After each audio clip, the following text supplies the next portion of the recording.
Þá ætlum við að skoða núna Redis sem að leyfir okkur að kassa þessi gögn sem að við erum að vinna með og leyfir okkur að hafa stað til þess að leggja þau frá okkur og sækja þau þegar við síðan þurfum þau. En Redis er sem sagt gagnataga geymsla sem að er í minni eða in-memory data structure store og er ekki relational gagnagrunnur, þannig að þetta er ekki eins og Postgres sem við erum með búin til skema fyrir gögnin okkar og geymum við þannig. Þetta getur við bara geymt alls konar gagnatög, strengi eða tölur í Redis undir einhverjum lyklum og sóttu og svo er líka margt annað sem Redis getur gert. Þannig að þetta getur flokkast undir svona NoSQL, NoSQL grunn. Styður sem sagt strengi og lista, set og einhverja fleiri týpur. Þetta er afskaplega svona fjölþætt tól. En við munum nota bara lítinn part af því fyrir okkar vinnu en eitthvað sem við getum haft í tólabóksunum ykkar þegar þið farið að vinna verkefni í framtíðinu og gripið til. En Redis vinnur svolítið aðeins í skyndiminni. Það er ekkert skrifað á disk eða ekkert að lesa af disk. Þannig að það er í raun bara öll gögnin sem Redis er að vinna með eru í minni. Því í raun að fletta þeim upp er mjög hratt. Og við getum síðan ef við þurfum að skala þetta yfir fyrir einhverja risastóra vefi, þá getum við tengt saman margar vélar og búið til svona pool af Redis grunnum sem að geta unnið saman og hann er unnið með og verið með alveg gífurlegt magn, fleiri terabæt af gögnum jafnvel í Redis. Síðan er hægt að kveikja á því að gögn séu vistuð á disk, þannig að við getum í raun persistað gögnunum, til þess að við þurfum að taka niður einhvern vefþjón og við erum að geyma allar session upplýsingarnar okkar, þá getum við vistað á disk, tekið niður, gert eitthvað sem við þurfum að gera á þjónunum og svo keyrt þetta upp aftur og fært gögnin aftur inn í Redis til þess að tapa þeim ekki og til þess að fólk þurfi ekki að lokka sig inn aftur. En í okkar tilfelli munum við bara nota þetta fyrir gögn sem að mega gleymast. En þegar við setjum upp Redis, þá á Macintosh getum við nota Homebrew sem er langþægilegast þar, þannig að þá keyrum við þetta. Fyrir Linux þá eru útgáfur aðgengilegar hérna, en þetta er svona pakki sem er svolítið svona, kannski smá fringe svona í almennu forritunarumhverfi, en Microsoft portaði samt yfir kóðan sem er með Redis og er sem sagt hægt að keyra Redis á Windows með þessu hérna og keyrt þá upp þennan Redis server sem að leyfir okkur þá að keyra síðan Redis CLI eða Redis bara command line interfaceið og síðan tengjast við Redis þjónin út frá úr forritunum okkar. Þannig að þetta er í raun aðeins minna mál að setja upp og tengjast Redis en Postgres en eitthvað sem að þið skuluð setja upp á eitthvað vélum og þannig að þið getið leikið ykkur með og prófað ykkur áfram í aðeins að vera í einhverju hýsingarumhverfi. En Redis CLI-ið er sem sagt svona eins og PSQL CLI-forritið leyfir okkur að tengjast bara beint við þjónustuna og senda skipanir og þannig í raun keyra áfram og prófa okkur áfram og skoða hvað er í gangi. Þannig að við getum keyrt upp, þannig að við gerum það hérna. Skoðum hvernig þetta lítur út. Þannig að ég er með Redis sett upp á minni vél og það eru þjónustunum keyrandi, þá getur ég gert bara Redis CLI og þá tengist ég beint inn á Redis sem er að keyra á 127.0.1 sem er mín vél á porti 6379 og hér er ég bara með aðgang að Redis og ég get gert eitthvað til þess að leika með það. Þannig að við getum sett lykil og þá notum við bara aðgerð sem heitir bara bókstaflega set og þá setjum við gildið, heitið á lyklunum, gildið sem að lykillinn geymir og svo setjum við hérna auka upplýsingar sem er sett expiry sem segir að hann mun expira eftir 10 sekúndur. Þannig að ef við keyrum þetta þá fáum við þennan hérna lykil og þá getum við sagt get hello, þá fáum við núna að það inniheldur world. Svo núna ef það liður á 10 sekundur, cirka 10 sekundur, þá er hann í raun runnin út. Þannig að hérna getum við í raun bakað inn í eða innbyggt skilgreint hversu lengi gögnin eiga að vera til staðar, þannig að við þurfum í raun ekki að hugsa það að invalidera kassið okkar sjálf, heldur segjum við bara fyrirfram þú átt að geyma þetta í svona langan tíma. Eftir að það rennur út, þá þurfum við ekki að spá því, þá bara kassið okkar tómt og við getum í raun gert aðra fyrirspurn. Það tómt, þá setjum við nýtt gildi og þá það í raun uppfært gildi.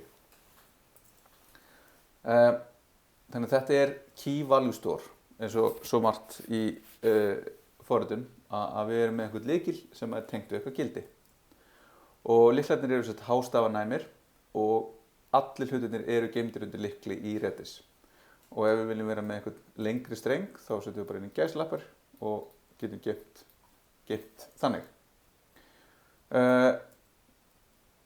Þegar við ætlum að setja þetta fyrir kass núna í verkefni 4, þá ætlum við að nota þetta til að kassa gögnin okkar og svo ætlum við líka að sjá hvernig við getum sett þetta upp sem session store. Þannig að ef við værum með VF sem við myndum setja alltaf upp á Heroku og við verum að nota þetta scaling eða keyra fleiri en eitt dyno eins og ég var að sýna ykkur á þaðan, þá hver og eitt dyno í raun sitt eigið minnisvæði. Þannig ef við værum að keyra í 2 eða fleiri dynoum og við myndum nota session storage með in-memory, þá væri það í raun bara happa-glappa hvort að notandi myndi lenda á dyno 1 þar sem ég loggaði mig inn eða dyno 2 þar sem ég ekki loggaður inn og þá þurfi alltaf að logga mig inn og svo fyrir dyno 1 og þá ég loggaður inn af því að þá í raun það mismatch að það ekki sömu gögnin í minni. Sem því þá eins og í 12-faktor skilgreiningunni fyrir Heroku að við eigum að meðhöndla þessa virkni, svona resursa, sem eitthvað sem utanaðkomandi, sem eitthvað sem við tengjum bara við forritun okkar. Þannig að við munum nota Redis og á sama hátt og við notum Postgres, þar sem við erum í raun með einhverjar upplýsingar í environmentin okkar, við segjum til hvernig við tengjumst og þá varum við með þessa 2 eða n dynoa og þá myndu þeir allir í raun tengjast sama Redis-þjónustunni sem liggur fyrir utan og allir væru þeir að sækja og vista session upplýsingarnar í sama datastórið. En það eru mjög margar skipanir sem eru til staðar í Redis og þær hægt að nota til alls konar virkni og það hægt að geyma einhverja teljara þarna inni, þannig að við getum talið hversu margar heimsóknir við erum að sjá einhvers staðar. Við getum talið hversu margir eru búin að framkoma einhverja aðgerð, við getum gert alls konar. Það hægt að geyma geogögn, það er hægt að meira sér skrifa forrit í Lua, þannig að það er hægt að skrifa Lua forrit og evaluata það inn á servernum, þannig að þú getur verið að keyra það til þess að keyra einhverja ákveðna virkni, þú getur offloadað einhverjar business logík jafnvel yfir í Redis-grunninn, eitthvað sem þarf að vera mjög hratt og þarf að vera að keyra einhverja logík, þannig að þetta er rosalega versatile tool og líka mjög vel skrifað. Það er að segja að það er mjög svona performant og það er bara rosalega solid. En við getum nota keys til að skila öllum lyklum eftir patternið, þannig að ef við værum búin að segja set hello foo, set bar foo, set eitthvað, þá getum við aðtúa hvað í gangi og þá getum við sett keys og þá getum við séð alla lyklana sem eru geymdir og þá getum við sótt ákveðin lykil. Þá fæ ég gildi á lyklunum. Svo eru aðra skipanir til að aðtúa hversu langan líftíman á eftir og þess háttar. En þetta náttúrulega skilar okkur öllum lyklunum, þannig að við getum ímyndað okkur ef við erum með fleiri 100 megabæta eða gigabæta eða jafnvel terabæta, þá er þetta eitthvað sem við erum ekki að fara að keyra til þess að aðtúa hvað í gangi. Þá þurfum við að vita hvernig við erum að vista hlutina. Þannig að þetta er hæg aðgerð miðað við annað. Þannig að þetta er ekki eitthvað sem við notum. Þess að við getum notað svona á okkar skala, þá er þetta eitthvað sem við notum ekki á alvöru skala. Síðan getum við bara flush all, þá bara hreinsum við og hendum öllu út úr geymslunni. Þannig að við erum með einhverju lykla, nú gerum við flush all og þá fáum við bara OK og þá erum við bara búin að tæma. Og þetta er svona eins og svona eigum við að hugsa Redis. Þetta er bara að þetta tæmist, það er ekki, við erum ekki að missa neinn gögn. Við erum hugsanlega að missa einhverja stöður á hlutum, eins og þú veist að fólk sé innskráð, en þá skráir þessi bara inn aftur. Það er ekki búið, við erum ekki að geyma neinn gögn sem fólk er að vinna í þarna. Þetta er alltaf bara þetta er alltaf bara afrit af þeim gögnum sem eru geymd sér einhvers staðar á meira svona permanent stað. Já, og svo set og get og delete, eyði lykli eða lyklum og svo aftur margar fleiri aðgerðir. En get og set er það sem við ætlum að nota. Síðan þegar við erum búin að setja þetta upp á vélinni hjá okkur og við erum búin að forrita okkar caching-virkni, þá getum við sett upp og notað Redis á Heroku. Og þá er bara Heroku Redis eins og Heroku Postgres er til og þá notum við það. Það er bara alveg sem með Postgres. Við fáum eitthvað Redis url í environmentu okkar og við getum notað það til að tengjast og getum þannig unnið með hversu gögnum okkar. Síðan í kóða þegar við erum að tengjast þá er til pakki sem heitir bara einfallega Redis og hann notum við til að tengjast úr Node og það nýtir svona connection streng eða url til þess að tengjast við serverinn og með því að nota util promisify aðferðina þá getum við nota async og await. Það stendur undir það er einhver version 4 er í vinnslu, ég veit ekki hvernig senast það. Þetta er eitthvað þetta er ekki mikil aktivitet þarna, en það er this is coming in version 4. Þetta er aðferðin til þess að vinna með promises, er að nota promisify og þá er þetta leiðin. Við notum promisify á clientinn sem kemur þá frá Redis á aðgerðina og svo bændum við clientinn til þess að this sé rétt sett fyrir þetta fall. Það munið hvernig bind virkar úr Web4.1. Síðan ef við viljum í raun hætta og við viljum í raun fjarlægja Redis clientinn úr event loopinni, þá getum við nota client quit sem að slekkur þá öllum event listenunum. En ef við erum að nota þetta í Express appi, þá þurfum við ekki að gera það því að þá keyrir þetta bara svo lengi sem að Express keyrir. Þannig að þá erum við komið með eitthvað þar sem við erum að búa til einhvern Redis client, gefum honum url sem er þá bara Redis 2.skástrík eitthvað, búum til promisifætt útgáfur af aðgerðunum sem við ætlum að nota og svo getum við nota await og async og þá setjum við bara inn argument fyrir argument, þannig að þetta er heiti á lyklum, þetta eru gögnin sem við erum að setja inn, þetta er síðan auka aðgerðirnar, þannig að setjum við eitthvað sem lifir í 10 sekúndur og síðan kvittar clientinn og þá losar þetta event loopuna. Ef við ætlum síðan að nota þetta fyrir session store, þannig að ef við varum að nýta þetta sem við höfum gert með sessions, þess að búið til auðkenningakerfi fyrir vefinn okkar, þá myndum við vilja setja upp eitthvað eins og Redis til þess að geyma þær upplýsingar og þá getum við notað connect Redis, þetta er eitthvað kengbroti en þá er það annar pakki sem skaffar okkur svona connect middleware sem við getum pluggað inn í Express appið okkar og sjáum dæmi það á eftir. En fyrir í raun svona caching virkni þá getum við nýtt okkur bara JSON stringify aðgerðina til þess að taka hvaða gagnastruktúr sem við erum að vinna með í forritunum okkar, stringify þau bara niður í eitthvað streng, geyma þann streng í Redis eftir einhverju þekktu lykli og síðan sækja og JSON parsa þau gögn aftur yfir í það gagnatag sem við erum að vinna með. Þannig að þá erum við bara með nokkuð dæmi við ætlum bara að kíkja á þau. Höfum jafnvel til hliðar, gerum bara svona, getum haft þetta til hliðar, höfum þetta bara svona, bara svona, þannig að lúkum þessu.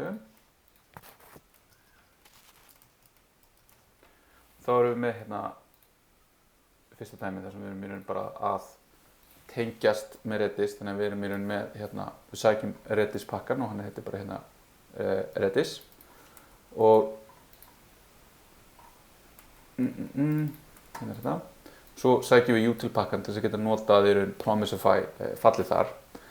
Svo lítur tengistrengurinn einhvern veginn svona út þannig að þetta er í raun bara Redis á vélinni minni á þessu porti og þetta er í raun instans. Ef ég væri með fleiri en eitt instans þá getum við vísað í instansi hérna. Þannig að þetta er bara þessi almenni tengistrengur fyrir bara Redis sem við setjum upp á vélina okkar. Síðan búum við til klientinn og síðan í raun búum við til async útgáfur af aðgerðunum hérna. Annars í raun virkaði bara með callbacki sem við getum notað. Það er hérna bara callback. En mæli með því að nota þetta er mjög þægilega. Þannig þá getum við sett hérna await, hvernig gekk það, sama með get. Svo getum við beðið hérna eftir því að þetta renni út í kassan okkar. Þannig að við keyrum hérna þetta, þá fáum við set OK sem er það bara sama eins og ég hef sett það hérna foo bar og ég fæ bara OK tilbaka frá þjónunum. Síðan sótti ég lykilinn á meðan hann var ennþá til og þá fékk ég gildið, en síðan eftir að þessar 2 sekúndur hérna eða 2,1 sekúnda var liðin, þá var þetta runnið út. Þannig að þetta er í raun bara nákvæmlega sama sem ég er að gera hér. Ég er að gera set foo bar x2. Þetta er bara nákvæmlega sama sem er að gerast. Síðan getum við notað hérna til þess að sækja lyklana og eitt þeim. Þá eins og hérna getum við notað regular expressions á lyklunum. Þannig að ég get búið til hérna, get ég multisettað. Þannig að ég get sett hérna lykil og gildi, lykil og gildi, lykil og gildi. Og svo get ég sagt hérna allir lyklar sem eru með foo tvípunktur eitthvað, ég vil eyða þeim. Þannig að þá getum við í raun skipt niður kassinu á einhvern hátt. Ég vil allar fréttirnar mínar eru geymdar með news tvípunktur eitthvað, ID-ið á fréttinni eða eitthvað svoleiðis. Og ég vil hreinsa það allt út af því ég var að gera einhverjar breytingar. Og þá detta það bara út, ég þarf ekki að hreinsa út allt annað. Svo getum við eitt á samaskapi með þessu hérna delete, með því að senda inn alla lyklin sem á að eyða. Síðan hérna fyrir kass á einhverju, þannig að við getum notað þetta go-to dæmi hérna að reikna Fibonacci á eins og óhákvæman máta og við getum. Þá getum við búið til fall hérna sem að reiknar Fibonacci en er kassað og það kassar töluna undir þessum lykli, Fibo tala, athuga hvort það sé til. Ef að það er til, þá returnar því gildi. Annars þá reiknar hún töluna og setur síðan töluna í kass. Og við ætlum að gera hérna fyrir 41 sem að tekur svona sæmilega langa tíma að reikna. Og við ætlum líka að setja starta timer hérna. Og við ætlum að reikna eða sýna hversu langan tíma þetta tók. Þannig bara svona til að fá smá tilfinningu fyrir bara svona mögulegum á order of magnitude sem við getum verið að spara okkur. Þannig að nú erum við að reikna þetta hérna og það tók 2,2 sekúndur og 4 nanosekundur, en þegar við vorum að lesa þetta úr kassinu þá tók það 4 nanosekundur. Þannig að við erum í raun 1, 2, 3, 4 order of magnitude fljótari þarna, það íkt dæmi, en samt sem áður eitthvað sem að tekur 100 millisekundna. Ef við getum gert það á nokkrum millisekundum, þá erum við alltaf að spara okkur jafnvel 1 order of magnitude, faktor of 10 í því að sækja gögnum. Og þar er hlutinni farin að skipta máli. Síðan höfum við almennt svona fall. Þetta er svona pattern sem ég nota oftast þegar ég er að nota Redis. Þá bý ég til eitthvað svona helperfall eða svona módúlu eitthvað sem að ég les Redis-urlið upp úr environment. Ef að ég vill í raun bara ekki nota kass, þá sleppi ég bara að hafa þetta í environmentinu mínu. Þá er ég ekki að nota kass. Þannig að þá get ég nota það bara í local þegar ég er að development. Þá bara er ég ekki með kass nema þegar ég er að vinna eitthvað með kassi. Svo bara fer ég yfir á serverinn, þar er kassið virt. Þannig að það er ekki virt að menn ég er í almennri forritun. Þannig að ef þetta er sett, þá setjum við klientinn og þá er hann í raun bara til. Þá er hann til í minni í forritinu þegar það keyrir upp. Skilgreiðum promisefætt útgáfur af get og set og búið síðan til einhverja svona hjálparföll get og set sem að í raun taka inn kasslykil hérna og athugar hvort það sé eitthvað til í kassinu. Ef ekki, skiljum null. Nei, ef það er eitthvað villa, skiljum null. Ef það er ekki til, skiljum null. Annars, ef það er eitthvað til, að þá getum við notað bara almennt hérna að við vorum búin að JSON stringify eitthvað, þá pörsum við það tilbaka og skiljum því. Þannig að þá er formið á gögnunum það sama hvort sem það kemur úr kassinu eða ekki. Og svo til þess að setja hlutina í kassið, þá notum við eitthvað set, einhver kasski, einhver gögn og svo þetta time to live sem er þá þetta expiry, hversu lengi á það að lifa. Og við keyrum það bara í JSON stringify, setjum það og skiljum true ef það gekk, annars false. En þá getum við verið með hérna eitthvað sem við getum kassað bara einhvers konar gögn og athuga hvort það sé til staðar í gögnum í kassinu eða ekki. Þannig að þetta er tiltölulega einfalt en svona þessi hugsunargangur að tileinka sér það að nota kass þegar við erum að vinna með einhver gögn sem að tekur langan tíma eða er bara dýrt að framkvæma einhverja útreikninga eða það tekur bara, þó okkur finnst það 100 millisekundur eða 300 millisekundur eða eitthvað svoleiðis sé ekki langur tími, þá er það mjög fljótt að safnast upp ef við erum undir einhverju, það er eitthvað svona alvöru load í gangi á forritunum okkar. En þá að lokum, þá getum við sett upp Redis sem session storage og þá er það þannig að við sækjum Redis og þetta connect Redis middleware. Við búum til Redis store sem kemur frá þessu connect Redis hérna og það tengist við sessionið okkar. Síðan setjum við sessionið upp eins og við höfum gert áður nema að við búum til client og setjum hann inn í þetta Redis store og þetta er storið sem að sessionið okkar notar.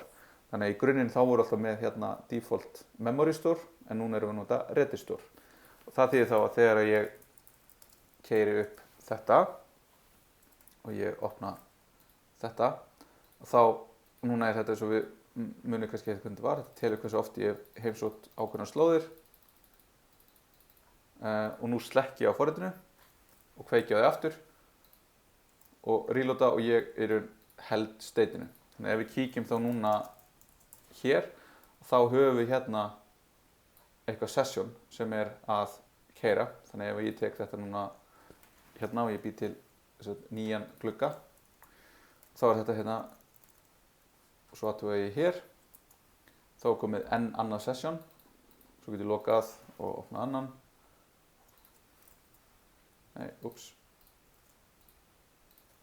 svona og þá er það eitt enn og þá eru öll þessi session geymd hérna inni. Þannig að núna þó ég slökkva á þessu eða ég verður með fleiri dynos eða fleiri vefþjónar sem að vera að tengjast svo lengi sem við myndum tengjast sama Redis-þjónunum og það eru sömu cookies sem eru í raun send frá klientinum þá mun í raun sessionið lifa á milli vafra og í jafnvel lengri tíma. Svo getum við skoða hvað er eiginlega í þessum session gögnum, þannig að ég gert og þá getum við séð hérna að þetta er í raun bara eins og við vorum að vinna með í fyrra dæminu og við erum bara með stringified JSON gögn sem segja til í raun hvað við erum búin að fara hérna í views á ákveðna hluti og cookieið sjálft sem við erum að vinna með. Þannig að þetta er Redis og þetta, þá sér í lagi þetta hérna dæmi, er eitthvað sem við ætlum að nýta núna í verkefni 4.